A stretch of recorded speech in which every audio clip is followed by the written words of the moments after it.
Hey all, Frank Chopatini here with Electric City Entertainment. Today I'm going to be talking about my experience on set for the newly released miniseries Fight Night, starring Samuel L. Jackson, Kevin Hart, Terrence Howard, Taraji Henson, and Don Cheadle. The story centers around a heist taking place in Atlanta at the same time Muhammad Ali is making his return to boxing in 1970. So what was my part in all this? Well, I had heard about the production, which was actually taking place in Atlanta, and it sounded like it would be a really fun project to be a part of, so I started putting in for background roles. Now, the whole story is a bit convoluted, but stick with me as I promise each experience I'm going to talk about gets better than the last.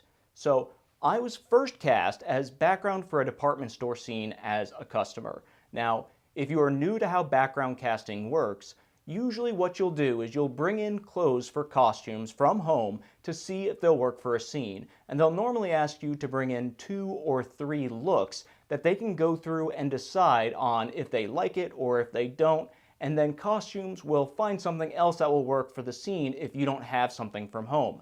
Most of the time, this is done the same day of the scene or scenes that you're going to shoot. Now, for scenes where costuming is more important or needs to be more specific, sometimes they'll have background come in before the actual shoot date. That is only to get costumes fit, so it doesn't have to do the fitting the day of the scene. And this is normally because they're planning on using their own specific wardrobe or it's a more complicated wardrobe. This benefit is that they usually get more time to find an appropriate costume, and it's easier when they're shooting on location because then they only need to bring the pre-approved costumes instead of lugging everything that costumes has in the costume department. Well, why is this important to my story? Well, first, for this scene, they did a hybrid, which is not uncommon, where they tried to pre-fit as many people as possible, but then brought options for people who could not make it in for a pre-fitting. For me, it's really not possible to go in for a pre-fit for costumes as I live pretty far from Atlanta, so driving just for a half a day would not be really worth it unless I really wanted to be part of a production. So I didn't get pre-fit but still got cast because they could do my fitting the day of. Now, I got super excited because there are some big names attached to this project and I heard nothing but good things about it. And the day comes and I do my normal routine of packing my looks and chugging a couple of energy drinks on the drive down to Atlanta, and I get there and they blocked off a big section of the mall for shooting since they're shooting on location instead of shooting on their normal sound stages. I get checked in, then costumes goes over my looks, and sadly, I don't have much in terms of 60s and 70s outfits since it's a period piece, so nothing I brought would have worked well enough for the scene. Now, this shouldn't be a problem. I can just wait, and when the trailer comes, the extra costumes they get in will be used to fit me. So I sit and I chat with some of the other background actors in holding, and I wait, and nothing happens. This isn't too weird because sometimes you end up sitting in holding for a while and sometimes for hours doing nothing and waiting, so it seems that nothing is really far off at this point. Then after about an hour or two, a PA comes up to me and apologizes to me and another background actor and says that we're going to have to be wrapped for the day, meaning go home, no scene for me. This was heartbreaking. Being so close to set, driving all that way, waiting, and not getting to be part of the production, well, that stinks. So when they shoot on location instead of on set, everything they need for the day gets packed onto trailers and then they get driving to the shooting location to be unloaded and set up. This is why actors have trailers instead of dressing rooms, because you can just hitch up the trailer and then move it to wherever the shoot is going to be for the day, and then you're good to go. The PA explained that what happened was the driver was bringing all the extra costumes. He had a medical emergency while driving and wasn't going to make it to set that day, and they didn't have enough unused costumes already with them to dress everyone who didn't get pre-fit. So they did have the trailer with the pre-fit costumes, but not any of the extra wardrobe. I did get paid for the full day, which is nice, but I don't really do this to get paid. I do it because I want to be part of a fun project, so it was really a big letdown. I don't blame the production at all and have no resentment or bad feelings because, I tell people all the time, filming is the process of trying to control chaos, and these things happen all the time, especially with a big production with a lot of people involved, and it's just something you have to accept. Many times something happens outside of anyone's control. Sometimes your scene gets cut. Sometimes you get replaced by somebody else. It's just part of the business. So it's best to just accept that it happens and that sometimes things aren't going to go your way. Sometimes today is just not going to be your day in the spotlight. Yeah, it stinks. Yeah, it's sad. But really, sometimes there's nothing you can do about it, but you accept it and you move on because dwelling on it's not going to change anything. But luckily for me, this was not my only chance to get to work with them, as a couple of weeks later, I got cast again, and this time it was for a dignitary role. So this time, something crazy happened even before leaving for the set. Usually what happens a day or a few days before the shoot, background is given a preliminary call time. So it's the time when you're supposed to show up to set, and then generally the night before the shoot, they'll update it with a finalized call time. The reason they do this is because usually the start time for the next day of shooting is highly dependent on what time the current day of shooting ends. And most productions will have rules about how much time off cast and crew need between shoots, especially if it's a union production. And even though there's a schedule for each shooting day, sometimes they can go long or finish early because, like I said previously, filming is controlling chaos and things can end up very differently to how things were planned the day of, which can really mess up the timing of things. So for this role, we had a preliminary call time of 11 a.m., which for me, perfect. I would have plenty of time to sleep, to get up in the morning, do my routine before driving to Atlanta. So that evening rolls around and I'm trying to get to bed early, but I'm struggling to get to sleep because I'm excited. And I remember looking at my computer clock and doing the math of how much time I had to get up, how much sleep I'd be able to get. It was 10:53 p.m. and I was planning to get up around 7 a.m.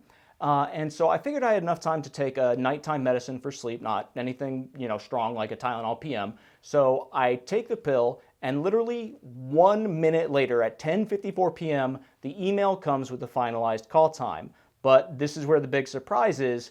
It's for 5 a.m. Now, a lot of times the call time can come in really late, but moving something to 5 a.m. is a really strange thing to happen. So to give this context, usually when a final call time is different from a preliminary call time, it's because production went long, and so they had to move back the next day's call time, usually by like a half hour or an hour or so, and that's pretty common. It's more rare to move the call time forward, and it's very rare to move it forward by 6 hours. So after seeing this, I start doing my math for the morning routine and my travel math, and I realize to be able to make it at that call time, I'm going to need to wake up at 1 a.m.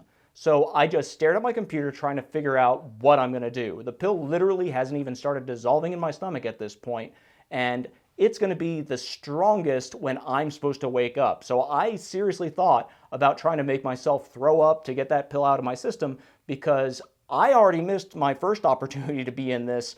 I definitely am not going to do anything to avoid my next shot because it's very rare to get a second shot. I'm not going to screw this up. So I thought, and I decided to try to get, 1 to 2 hours of sleep, set my alarm several times, and then I would wake up, chug some caffeine, and then luckily for me, I've got ADHD medicine because I've got ADHD. So I take the ADHD medicine and hopefully by 1 a.m. it'd start counteracting the sleep medicine enough where I can function and drive safely. So I put that plan into place and I get less than 2 hours of restless sleep, groggily wake up at 1 a.m. and I start my morning routine. By 2 a.m. I was awake enough to drive safely. It was definitely very close because I remember the hour of preparation very foggily, like I don't remember much of it, but I do remember like first getting into driving and the first 15-ish minutes being like, okay, I'm good to drive, right? Like I chugged energy drinks, I had enough focus, I felt like I could drive safely. But if you're thinking to yourself, what the heck happened? Why did they move it up so early? Well, later I learned out that shooting was actually planned to be in the early afternoon, and we were going to be wearing suits in full sunlight in Atlanta in Lake Spring. And that is not going to work out. They realized like the weather report is going to make this ungodly awful as an experience for all the actors, for all the crew. The humidity and the heat would just be horrible. So last minute, they decided to change it and then to shoot in the morning instead, which in my opinion was the right call because by the time we were done shooting that morning, we were already starting to visibly sweat and it wasn't even noon. So luckily, I arrived on set safely and earlier than expected. So early that there were really only a few crew members that were setting up, and we were at location in a warehouse in Atlanta, And it seemed like that warehouse hadn't been used in a long time. And I mean, this thing looked like a Scooby-Doo ghost town. Eventually, the rest of the cast and crew settled in. It felt much more like home and a lot less murdery. So luckily for me, I was able to use most of my first look for costumes, and things went without a hitch. Like, needless to say, I was super psyched about how things went, and that it was a fairly short day. We were done pretty early, and I got the rest of the day off to do whatever the heck I wanted to. And although it went even better than I expected, I was lucky enough to get even one more shot on set. So flash forward a couple weeks later, and I get cast a third time as a patron for a brunch scene. This was not on location. It was actually on set at Assembly Studios in Atlanta. And I've got to tell you, it's an impressive setup. Lots of sound stages. Everything was beautiful. It was legit. And it makes you feel really small when you just compare yourself to the size of everything that they have there. So we went to holding, got in a costume. This time they spent a good amount of time making me up into costume, as this time nothing I brought was going to work. My look, I didn't have 1970s things. So this point, we got set up and we started talking with all the other extras, and they've been on set before, and everybody starts talking about who they got to see on set, what big stars they were working with, and people start getting excited because who are we going to work with today? So eventually a PA comes up and starts walking us over to set. Now, as background, I wear glasses normally, but I don't normally wear glasses when I'm on camera like right now. So when we were walking over, I can see, but not perfectly well.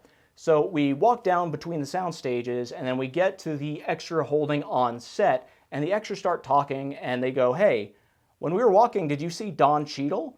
And I'm like, "What? I didn't notice him at all. I completely missed him. Apparently, we all walked right by him." I normally don't get starstruck, but it's fun to see a celebrity. It's fun to get to work with celebrities. You end up getting a story to tell, and so I go, well, I guess I can't say anything now. I should probably try to pay attention just in case, someone else comes by. I don't want to miss them. And not 1 minute later, Samuel L. Jackson walks in, and he is in full costume. He was there to help interview someone, and I think they were like really high up in the crew. So obvious now all of us are like in a flutter because he's there, and that means there's a good chance that we're going to be working with him in the scenes, and we were.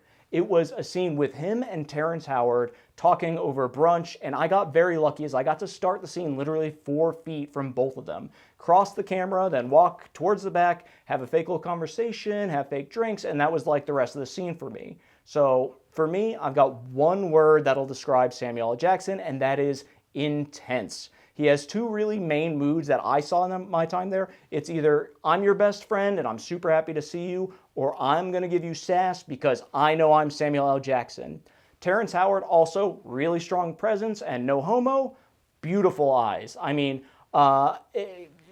it's clear why he's a leading actor. So one thing that did happen when I was on there is the director kept referring to Samuel L. Jackson as Frank. Now, you might not know, my name is Frank. So when I heard this kind of threw me off. I would just keep going like, what? And I had to keep telling myself, there's no way that the director knows my name. He's clearly not talking to me. Just keep doing what you're doing because you're nobody, you're not known. He's definitely not talking to you. Just do what you were told. So overall, the experience was amazing. I feel like I was very lucky to take part of it. Fight Night is now streaming on Peacock. I strongly suggest all of you check it out. Thank you so much for watching this video to the end. Like I said, if you have any questions or comments, leave them below. We'll see you next time. And if you're wondering why I've got a cop haircut, well, I'm going to have to talk about that in another video sometime in the future. So look out for that. Sadly, it might be a couple weeks or months from now, but you'll hopefully be able to see that video a little bit later. Thank you so much. This video was sponsored by Servetti, software for services. Learn more about what Servetti can do for your business and sign up for a free trial at servetti.com.